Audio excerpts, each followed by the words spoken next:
Bueno, vamos a comenzar esta clase deduciendo las fórmulas básicas de tensiones y deformaciones de una barra sometida a un esfuerzo axial. Como ustedes ya saben, de la primera parte de la materia, tenemos esfuerzo axial cuando la resultante a un lado de la sección es una fuerza N colineal con el eje de la barra. Vamos a considerar una barra recta homogénea de sección transversal constante. Vamos a plantear, como dijimos sobre el final de la última clase, el camino de la resistencia a materiales a través de tres condiciones. Una es la de equilibrio, o en este caso equivalencia, ¿no es cierto? Pero son conceptos muy vinculados, ¿no es cierto? O sea, lo que estamos diciendo es que vamos a tener una fuerza N allí, que es colineal con el eje de la barra, como está dibujado, y en cada elemento diferencial de área tendremos una tensión sigma que, multiplicada por diferencial de área, nos da una fuerza elemental. Nosotros podemos igualar fuerzas y fuerzas, o sea, sigma es una tensión, pero sigma diferencial de área es una pequeña fuerza. Bueno, la suma de todas esas pequeñas fuerzas tiene que ser igual a n. La suma de todas esas pequeñas fuerzas, como diferencial de área muy pequeño, es una integral en toda el área. Esta es la primera condición. La segunda es plantear una condición de deformación. Si ustedes se acuerdan, nosotros decíamos que la resistencia de materiales tenía una hipótesis general que decía que las secciones planas y perpendiculares al eje antes de la deformación, al deformarse seguían siendo planas y perpendiculares al eje. Aquí, siendo la fuerza colineal con el eje, si esto se estira, uno naturalmente piensa el eje no se va a estirar, pero no se va a curvar, o sea que lo que suponemos como hipótesis de deformación llevado por la hipótesis general de resistencia a materiales es que las secciones transversales al eje, las planas, se desplazan paralelamente a sí mismas. Con esto lo que queremos decir es que el épsilon va a ser constante en cada sección, o sea, cada sección se va a deformar paralelamente a sí misma. Todos los puntos de la sección van a tener la misma deformación. Esa es la hipótesis de deformación, la condición de deformación que imponemos. Y la tercera condición es la ley de Hooke, que relacionamos tensiones sigma con deformaciones épsilon, ¿se acuerdan? Sigma es E por épsilon, donde E es el módulo de elasticidad o módulo de Young. O sea, las fórmulas que nosotros vamos a obtener van a tener tanta precisión como los materiales y la geometría de las barras que analicemos se acerquen a estas hipótesis nuestras, que los materiales sean hookeanos, que las barras sean homogéneas de sección transversal constante y rectas. Bueno, operando, o sea, reemplazamos en la primera ecuación la de equivalencia sigma por E por épsilon, nos va a quedar esa expresión. La integral va a ser de E por épsilon por diferencial de área igual a N. Ahora, E es el módulo de Young, es una constante propia del material. Hemos supuesto que épsilon, como está establecido en la condición de deformación, es constante en la sección. No decimos que sea constante en la barra, va a ir variando. Pero es constante en la sección, que es el dominio de integración. Con lo cual, tanto E como épsilon salen fuera de esa integral y nos va a quedar, en definitiva, que épsilon es N sobre E por A. Esta es una expresión típica de la resistencia de materiales. Vinculamos una deformación con su causa. La deformación, una consecuencia, digamos. Tenemos una fuerza y tenemos una deformación. Y en la vinculación de esa deformación con la fuerza siempre van a intervenir parámetros que tienen que ver con el material y con la geometría de la estructura. Ahí el que tiene que ver con el material es E, el módulo de elasticidad, el módulo de Young, y la geometría es A. Siempre que vinculemos fuerzas y deformaciones van a aparecer parámetros geométricos y mecánicos. Bueno, si además tenemos en cuenta que sigma era E por épsilon, sencillamente vemos que sigma es N sobre A. O sea que suponemos que la tensión es constante en la sección. Estas son las dos fórmulas con las que en general nos vamos a manejar. Muy sencilla, la deducción, como ven, es muy natural, digamos. Acá vimos una fuerza aplicada al resultante. Habían visto ustedes un caso que las barras podían tener una carga longitudinal, ¿no es cierto? Axial con el eje. O sea, una carga axial distribuida. Si ustedes, bueno, dijimos que épsilon, o sea, de U a de X, es N sobre E por A, lo acabamos de deducir. A su vez, se acuerdan que la derivada de N respecto de X era menos la carga longitudinal. Eso lo vieron cuando vimos equilibrio y para el estudio de diagramas de fuerza normal. Bueno, sencillamente, si de estas dos últimas expresiones volvemos a derivar la primera, nos vamos a llegar que la derivada de U respecto de X va a ser la derivada de N sobre E por A respecto de X, si A es constante, habíamos supuesto que el área era constante, vamos a llegar que la derivada segunda de U respecto de X 2 veces es menos la carga longitudinal sobre E por A. Bueno, esta expresión también es importante, nos permite resolver cuando hay cargas axiales distribuidas, como puede ser, por ejemplo, el peso propio en una barra que está colocada vertical o no horizontal, ¿no es cierto?, que tiene una cierta inclinación, o incluso en barras rotantes respecto de un eje perpendicular a la barra, la fuerza centrífuga también es una carga axial distribuida, como por ejemplo en las hélices. Estas serían las fórmulas principales que hemos visto hasta ahora. Bueno, vamos a analizar ahora el caso de una barra con axial con una carga en el extremo. Bueno, la resolución estática de esta barra es sencilla. Tenemos el esfuerzo normal constante igual a P, la reacción en el vínculo va a ser menos P o P hacia arriba, ¿no es cierto? Y como sabemos, epsilon, ya lo dedujimos en la primera diapositiva, es N sobre E por A. Esa es la deformación axial específica, que es la derivada de U respecto de X también, ¿no? Bueno, es un esquema similar, un diagrama similar. Es constante también porque N es constante y el área es constante. Bueno, si queremos conocer el corrimiento, podríamos partir de esa ecuación que tenemos allí, hacer una integral indefinida y vemos que si la derivada de U respecto de X es una constante, U va a ser una función lineal. La constante de proporcionalidad es P sobre E por A y se generará una P sobre E por X más una constante. Para determinar la constante tenemos que aplicar alguna condición de borde. Claramente, en la barra del axial con esa carga en el extremo, el origen, donde X vale 0, que está vinculada, no se va a mover, no va a tener corrimiento, ese punto es fijo.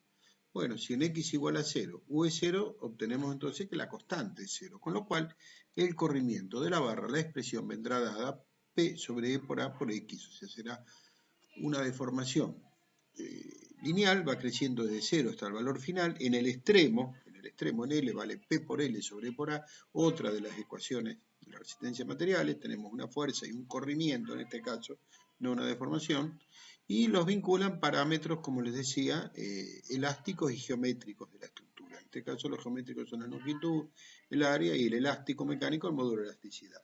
Al ser epsilon constante, directamente acá el delta era E por epsilon. El delta era epsilon por L, perdón. Bueno, esto cuando teníamos la barra con carga en el extremo. Aquí ustedes ven que hablamos de corrimiento, de deformaciones, o sea, si no hay corrimiento, no hay deformación, exacto, pero puede haber corrimiento y que no haya deformación. Por ejemplo, vamos a analizar este caso. Ahora, ¿qué pasa si la carga está en la sección media de la barra? La solución estática es muy parecida a la anterior. La reacción va a valer N también, pero el esfuerzo normal vamos a tenerlo en la mitad superior de la barra. La mitad inferior va a estar libre de esfuerzo, va a valer 0. Lo mismo que el epsilon. Entonces, acá tenemos dos circunstancias. X entre 0 y L sobre 2 y X a partir de L sobre 2. Entre 0 y L sobre 2, el epsilon, que es la derivada de U respecto de X, esta fórmula, es N sobre E por A, es ese valor. Bueno, aquí podríamos integrar y de nuevo tenemos la misma solución que antes, ¿no es cierto? Porque es una constante, la misma P sobre E por A, el valor de epsilon, lo integramos, nos da una función lineal más una constante de integración. Nuevamente en X igual a 0, U es 0 y la constante de esa integración es 0. Esta expresión es la misma que la anterior, porque el caso es muy parecido, pero vale en la primera mitad de la barra. En ese valor, cuando X vale L sobre 2, así tenemos la forma, ¿no? El U en L sobre 2 va a ser justamente P por L sobre 2 sobre, o sea, P por L sobre 2C por A. Ahora, ¿qué pasa cuando X traspasa el valor de L sobre 2 en la mitad inferior de la barra? Bueno, en este caso tenemos que la derivada de U respecto de X, N sobre, es 0, ¿no? Con lo cual, U va a ser una constante, el corrimiento va a ser una constante. Tenemos que determinar el corrimiento en cualquier punto porque evidentemente es una constante ahí en adelante. Con saber cuánto vale en algún lugar del dominio, lo determinamos. Bueno, justamente el valor inicial de este tramo, cuando X vale L sobre 2, es el final del anterior. O sea que nosotros sabemos que en X igual a L sobre 2, el corrimiento de U, porque lo hemos determinado ya, P por L sobre 2A. O sea que esa constante vale P por L sobre 2A. Y la forma del corrimiento es constante, está allí, dibujamos ese rectángulo. O sea, analizándolo físicamente, cargamos la barra en la mitad, se deforma la primera mitad y se va corriendo, se va estirando, los puntos cercanos al vínculo tienen una deformación, se deforman todos iguales a la mitad superior, pero no se corren todos lo mismo. El superior no se corre nada y los otros se van corriendo un poquito más cada uno porque van acumulando deformación. En la mitad inferior no hay deformación, pero hay un arrastre de la deformación de la mitad superior y entonces la mitad inferior acompaña el movimiento, acompaña el corrimiento. O sea, todos los puntos de la mitad inferior se corren lo mismo. Hay un desplazamiento de cuerpo rígido de la mitad inferior. Hay un desplazamiento pero sin deformación. Bueno, vamos a ver ahora un problema dimensionado. Suponemos que tenemos esa barra de 1 metro, soporta una carga de 3.600 kilos, 3,6 toneladas, la queremos construir o comprar o armar en acero. Tenemos que el acero, vamos a tomar un sistema de tensión admisible, esto lo vamos a ir viendo conforme avance el curso. Las tensiones, dijimos que había una tensión de fluencia, que es cuando el material empezaba a deformarse sin resistir más carga. Se trata de no llegar a ese valor porque es peligroso, ¿no es cierto? Cualquier error en la estimación de la carga puede inducir deformaciones grandes. Entonces siempre se toma un valor admisible con un coeficiente de seguridad. En este caso el coeficiente de seguridad es 2 y decimos, bueno, vamos a dimensionarlo de manera que no pasemos los 1.200 kilos por centímetro cuadrado. Entonces, bueno, sencillamente aplicamos la fórmula, sabemos que la tensión es N sobre A, normal es 3.600 kilos, entonces tenemos que buscar que la tensión sigma sea menor que la admisible, con lo cual vamos a determinar un área necesaria que tiene que ser mayor que el normal o la fuerza P dividido la tensión admisible, ¿no es cierto? O sea, esa es el área mínima. Con ese área de 3.600 y 1.200 kilos por centímetro cuadrado, que son 3 centímetros cuadrados, nosotros garantizamos que la tensión va a estar en 1.200 kilos. Cualquier área por encima de ese valor nos va a dar una tensión menor. Entonces, bueno, precisaríamos una sección transversal que tenga 3 centímetros cuadrados. Si vamos a poner un hierro redondo, después está el tema en el dimensionado de la modulación de los productos que se consiguen en el mercado, ¿no es cierto? Los hierros se determinan con el diámetro, por ejemplo, un hierro que tiene 2 centímetros de diámetro, sería en este caso el adecuado, tiene un área de 314 pi, porque es pi por diámetro al cuadrado sobre 4 directamente. Y ahí tendremos que la tensión va a ser 1.146,5 kilos sobre centímetro cuadrado, menor que la hemos puesto como límite. El diámetro óptimo, el diámetro ideal que nos daría por cálculo, no sé cuánto sería un poquito menos que 2 centímetros, pero no se consiguen hierros de ese diámetro, ni vamos a hacer fabricar un hierro especial para eso, ¿no es cierto? Así que ese sería el mencionado de esto. Ahora, el otro parámetro que habíamos visto es la deformación. Nosotros hablamos de deformaciones pequeñas, ciertas hipótesis. La podemos calcular. Aplicamos la fórmula de deformación, delta P por L sobre por A. O sea que son 3.600 kilos por 100 centímetros. Ahí está el módulo de elasticidad. Trabajamos con unidades de kilos y centímetros para tener vinculación con elementos con los que estamos más habituados a charlar, ¿no es cierto? Y nos da un corrimiento de 0,05 centímetros, o sea, prácticamente es un poquito más de medio milímetro. Una barra de 1 metro, uno no podría distinguir a simple vista nunca una barra deformada de una barra sin deformar. O sea, esto es lo que decíamos cuando decimos que son corrimientos muy pequeños, y le damos tratamiento de infinitésimo. O sea, para nosotros esa barra sigue midiendo 1 metro. Ahora, había dicho yo en un momento que eran tratamientos infinitesimos, no son infinitesimos matemáticos. Esa barra se estira exactamente, o sea, 0,05 centímetros, 0,546 centímetros. Que uno no lo tenga en cuenta, no lo considere, y la barra siga considerando 1 metro, está bien, pero no es un valor arbitrario, es ese valor único. Es un infinitésimo, por ahí uno le dice físico, pero no es el concepto de infinitésimo matemático que es arbitrario y tiende a cero. Una pregunta que uno podría hacerse acá, la barra está vertical y el peso de la barra, pasaré de la tensión esa porque dijimos 1.200 kilos, estamos un poco abajo, pero no calculé el peso de la barra. Bueno, veamos su influencia. Sabemos que el peso específico del acero es 7.850 kilos por metro cúbico. El peso actúa distribuido en la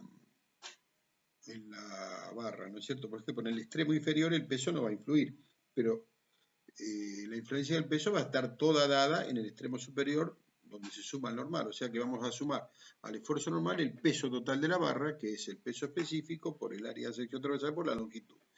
Esa barra pesa 2 kilos, casi 2 kilos y medio. Con lo cual la tensión, entonces, sumaremos esos 2 kilos y medio, los 3.600, y la tensión prácticamente no se modifica. Fíjese que no llega a aumentar 1 kilo en 1.100, ¿no es cierto? O sea, mucho menos del 1 por 1.000, o sea, prácticamente no se tiene en cuenta. En este caso, no hay variación, porque el acero es un material de alta resistencia, como está puesto ahí, y además está sometido a tracción. Cuando está sometido a compresión, hay otro tipo de fenómeno que por ahí se inestabiliza la carga, que llamamos pandeo, que después lo vamos a ver. Pero en el caso de estructuras de acero, el peso propio prácticamente no influye, porque para la gran cantidad de resistencia que tiene el acero, es liviano. Podría sí influir en mampostería, en otro tipo de material. Bueno, vamos a ver ahora, ya que hemos visto deformaciones, ese principio de resistencia a materiales de considerar trabajar con la configuración original, vamos a verificar su validez en este tipo de problemas. Supongamos que tenemos este problema, un sistema de 2 barras simétrico con respecto a la vertical, 2 barras dispuestas con 30 grados respecto a la vertical, cada una tiene 1 metro de longitud y soportan una carga de 6 toneladas. Ahí al costado está el diagrama de cuerpo libre del punto A, claramente es un sistema de fuerzas concurrentes, claramente las dos fuerzas, las dos reacciones en las barras son iguales por sumatoria de fuerzas horizontales.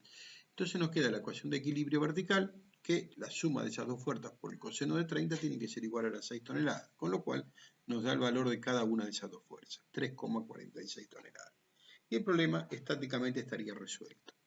Ahora nosotros sabemos que esas barras se estiran, con lo cual el punto A no va a quedar allí. Va a bajar, se va a mover en la vertical por simetría, pero va a estar un poquitito más abajo. El ángulo no va a ser de 30 grados. Acá hay una deformación. ¿Cuánto será esa deformación? Bueno, para saber la deformación deberíamos conocer la sección de las barras, pero para no hacer un problema de dimensionado, ya vimos recién cómo se hace una vez que tenemos la fuerza y la tensión admisible, vemos que la fuerza a que está sometida cada barra es muy parecida al del resultado, al del problema que hicimos recién. Entonces vamos a adoptar una barra del mismo diámetro, 2 centímetros de diámetro. Entonces, el estiramiento de cada una de esas barras va a ser, de acuerdo a la fórmula que vimos, P por L sobre E por A, ese valor, 0.0525 centímetros. Bueno, combinando esas barras, o sea, modificando las longitudes de las barras, ya no miden más 1 metro, van a medir 1 metro, 0,0005, ¿no? O sea, le sumamos el medio milímetro. Y bueno, pues, trabajando un poquito con la geometría, la configuración final es la verde, esto no es difícil de hacer, pero no viene al caso, digamos, y el ángulo va a ser ya no de 30 grados, sino de 29,98, esos son 98 centésimos de un grado, ¿no? O sea, no son minutos, serán 59 minutos, casi, vale. Pero son 29,98 expresado en fracción decimal. Con lo cual, ahora, la fuerza X1 y X2 ya van a ser 6 toneladas sobre 2 coseno de 29,98 grados. Pero fíjense, la modificación prácticamente es nula. O sea, cambia 1 en 3.400. Y el corrimiento de A a A' es 0,6 centímetros. O sea que tomar la configuración original es realmente válido porque la modificación es muy pequeña y no vale la pena tenerla en cuenta. Bueno, vamos a ver ahora una barra de 2 tramos con carga axial y vamos a determinar su diagrama de corrimientos. La barra tiene de material constante, acero, por ejemplo, y tiene 2 tramos, digamos, de distinta área. Los ejes coinciden. La primera parte, el tramo AB, tiene área 5 centímetros cuadrados y la segunda parte 10 centímetros cuadrados. Bueno, allí tenemos una carga de 8 toneladas saliente sobre la sección B y otra de 4 toneladas entrante sobre la sección C. El diagrama de cuerpo libre, la reacción valdrá 4 toneladas en ese sentido hacia la izquierda por equilibrio de fuerzas horizontales. El diagrama de esfuerzo normal de esta estructura es el siguiente. Tiene 4 toneladas de tracción en el primer tramo y 4 de compresión en el segundo tramo. Si queremos estudiar las deformaciones, los corrimientos, sabemos que epsilon es la derivada de u respecto de x, n sobre e por a, o sea que deberíamos hacer un diagrama de epsilon, tenemos que dividir ese diagrama de esfuerzo normal, pero por el e por a de cada sección. Fíjense que el epsilon del primer tramo, el epsilon positivo de corrimiento de estiramiento, es mayor, es el doble en valor absoluto que el del segundo tramo, el que además es de acortamiento, ¿no es cierto? Es negativo. ¿Por qué es el doble? Porque la sección del primer tramo es la mitad que el de la segunda. Entonces la rigidez a deformarse axilmente es menor. Es más deformable la primera parte que la segunda. Ahora analizamos el tramo AB, el N es de 4 toneladas, el epsilon dijimos es N sobre por A 0,0381, y bueno, cuando lo resolvemos tenemos lo mismo que habíamos hecho con la barra, así con la cara en el extremo, nosotros integramos el valor de epsilon, nos da una constante de integración, aplicamos la condición inicial, la condición de borde, que en x igual a 0 USB, y sacamos que la constante es 0, con lo cual tenemos la expresión del corrimiento de ese primer tramo. Es lineal, arranca en 0 y responde a esa expresión. En B, el valor será el V cuando B vale 100, ¿no es cierto? Porque lo teníamos en centímetros, y es 0,0381 centímetros. Ese es el corrimiento de B. Ahora, vamos al segundo tramo, al tramo BC. La fuerza ahora es de 4 toneladas de compresión, está comprimido. El epsilon es negativo y vale la mitad que el anterior porque el área, dijimos, es el doble. Vamos a tomar una nueva variable espacial es más sencillo matemáticamente. Nosotros definimos una nueva variable x' con origen en B. Así que integrando ese epsilon vamos a tener epsilon por x' más una constante. Ahora, hay que determinar la constante de integración. Nuevamente, acá nosotros sabemos que en x' igual a 0, o sea, en la sección B, el corrimiento está fijado por lo que determinamos antes, o sea, porque tiene que ser el mismo, si no se separarían ahí o se superpondrían. El corrimiento de cada punto es único. Entonces, así sacamos la constante de integración, 0,0381, con lo cual nos da el corrimiento de esta otra recta. Fíjese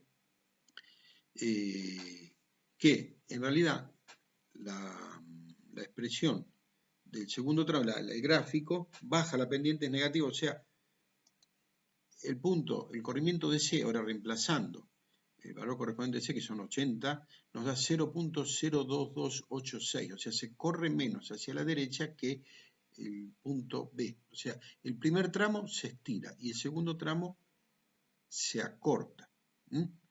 Mide menos que originalmente. Lo que pasa es que por acción del arrastre del tramo de la izquierda, el punto C se sigue moviendo hacia la derecha.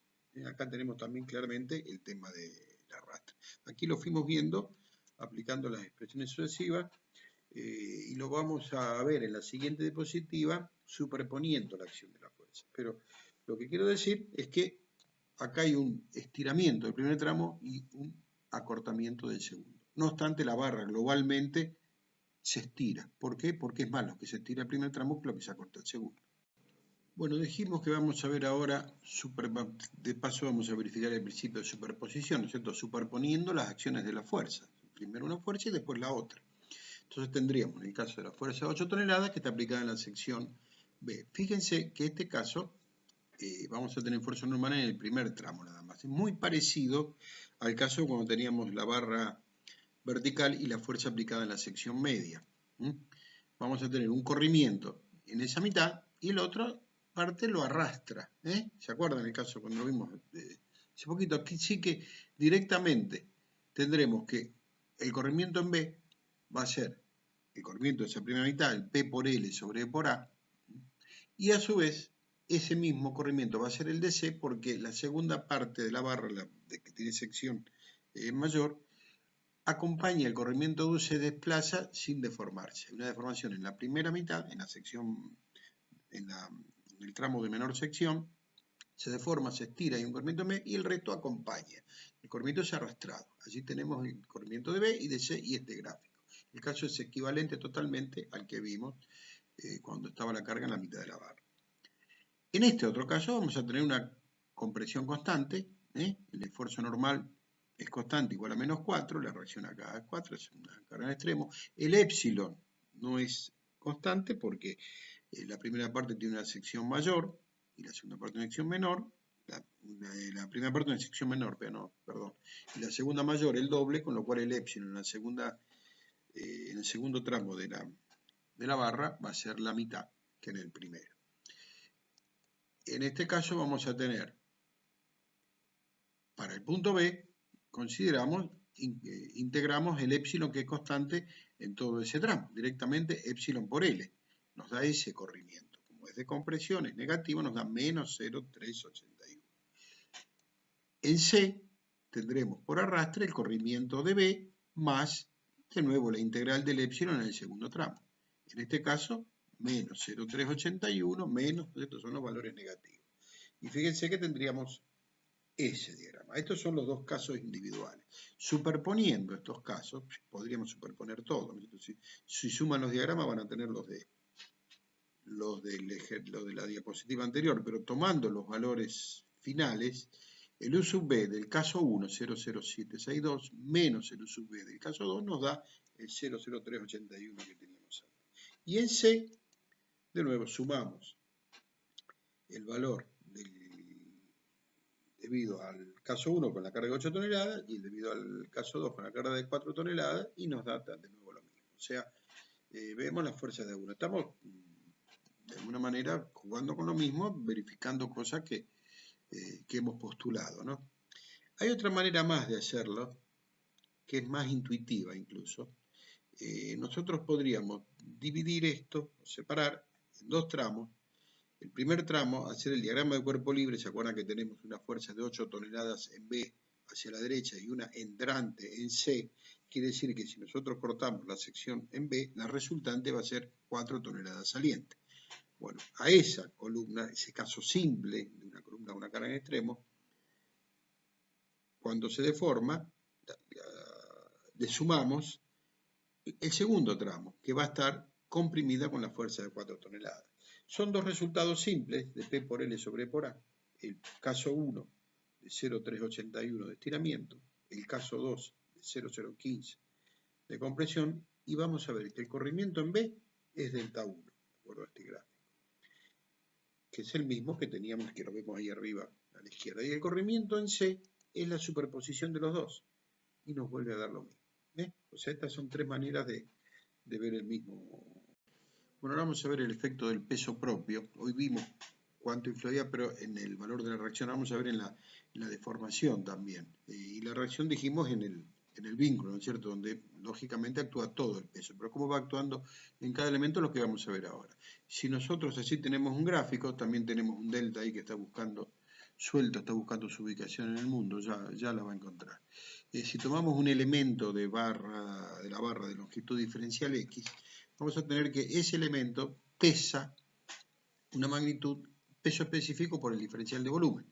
El diferencial de volumen de ese elemento va a ser el área transversal por el diferencial de X. Con lo cual, si dividimos dF a dx, tenemos por definición lo que es una fuerza elemental por unidad de longitud, que es la carga axial distribuida, gamma por A. Ese es el peso por unidad de longitud, que es la carga axial. ¿Se acuerdan que vimos en la primera diapositiva que la derivada segunda de U respecto de X dos veces era la carga longitudinal menos la carga longitudinal sobre E por A, cuando teníamos E por A constante, ¿no es cierto? Bueno, reemplazamos la carga longitudinal por gamma por A y nos queda que la derivada segunda de U respecto de X dos veces es menos gamma sobre E. Bueno, integramos una vez, aparece una constante de integración, integramos otra vez, llegamos a U y ya tenemos dos constantes de integración. ¿Cómo determinamos esa constante de integración? Bueno, una condición es la de siempre. En X igual a 0, U es 0, o sea que si U es 0 en X igual a 0, el C2 de esta última expresión va a ser 0. La otra constante de integración no es tan sencilla, porque sobre el corrimiento ya no podemos poner más condiciones. Nosotros sabemos que en x igual a 0 es 0, e intuimos que en el resto no es 0, pero no es una condición de borde poner en x igual a L no va a ser nunca 0, no, tenemos que decir cuánto es. Entonces la condición acá no estaría sobre la deformación, sino sobre otra variable que está involucrada, porque el problema acá arrancamos con la derivada segunda, con lo cual podemos poner condiciones sobre la función o sobre la derivada primera. Lo que sabemos nosotros es que en el extremo libre el normal es 0, ¿no es cierto? Porque no hay carga de allí para abajo. Es un extremo libre. Si está descargado, el esfuerzo normal es 0. Lo vieron cuando hacían los diagramas en el caso de la primera parte de la materia. Y el normal, si se acuerdan, es E por A por la derivada de U respecto de X. Entonces, nosotros lo que sabemos es que en X igual a L, la derivada de U respecto de X va a ser 0, porque E por A no es 0. Las condiciones que hemos puesto acá son de distinta naturaleza. La primera es cinemática, claramente, y la segunda es de equilibrio, pero actúa a través de las relaciones entre esfuerzos y deformaciones sobre la derivada del corrimiento. O sea que la condición va a ser que en X igual a L, de U a de X es 0, porque dijimos E por A no es 0, con lo cual la constante 1, la determinamos reemplazando la expresión de du a de x, tiene esa expresión. Ahora sí, determinar las dos constantes, ya conocemos el esfuerzo normal, que no es difícil de hacerlo personal directamente, pero tiene esa expresión, gamma por A por L menos X, es lineal, vale 0 en el extremo, y en el extremo superior equivale al peso de la barra. Esto se hubiera podido construir muy sencillamente, ¿no? Conceptualmente. Si sabemos que en un extremo es 0, en el otro tiene el peso de la barra, la carga es constante, lo hubieran hecho ustedes también directamente. Pero acá lo hemos deducido formalmente, con cierto rigor. Y bueno, si volvemos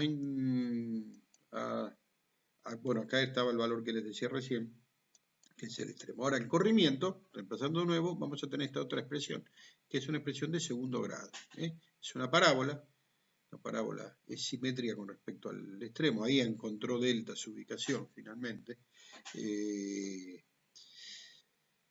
Esa parábola de segundo grado tiene pendiente nula en el extremo, donde el normal es 0, porque la derivada de U es el normal, y tiene la pendiente máxima en el vínculo. Fíjense que la parábola tendría un 0 en x igual a 0 y en x igual a 2L. Sería simétrica con respecto al extremo libre. Pero nos interesa solamente esa mitad. El valor del corrimiento, el delta, ese que andaba ahí perdido, ahora ya lo ubicamos en donde tiene que estar, ya le dimos identidad, también le dimos nombre. Valor. Directamente reemplazamos x igual a L y nos queda esta expresión. Esta es la deformación que tiene una barra que pesa por su propio peso. El peso específico por la longitud al cuadrado sobre 2c. Fíjense que no influye el área, y el área no influye porque lógicamente por un lado influye en el peso como elemento deformante y por otro lado influye en la resistencia como elemento que resiste a deformarse. Y como las dos está con la misma intensidad, o sea, es lineal, se equilibra y se cancela. Una observación sobre este valor, delta, fíjense, si yo multiplico numerador y denominador por A y agrupo en el numerador de esa manera, tengo que gamma por A por L es el peso de toda la barra. Y me da el corrimiento un medio del peso por L sobre por A. Si yo a esa barra le aplicara una fuerza que vale igual al peso en el extremo, se deformaría el doble que eso. O sea que el hecho de que la carga esté distribuida hace que el estiramiento sea menor, exactamente la mitad. Bueno, con esto terminamos la clase.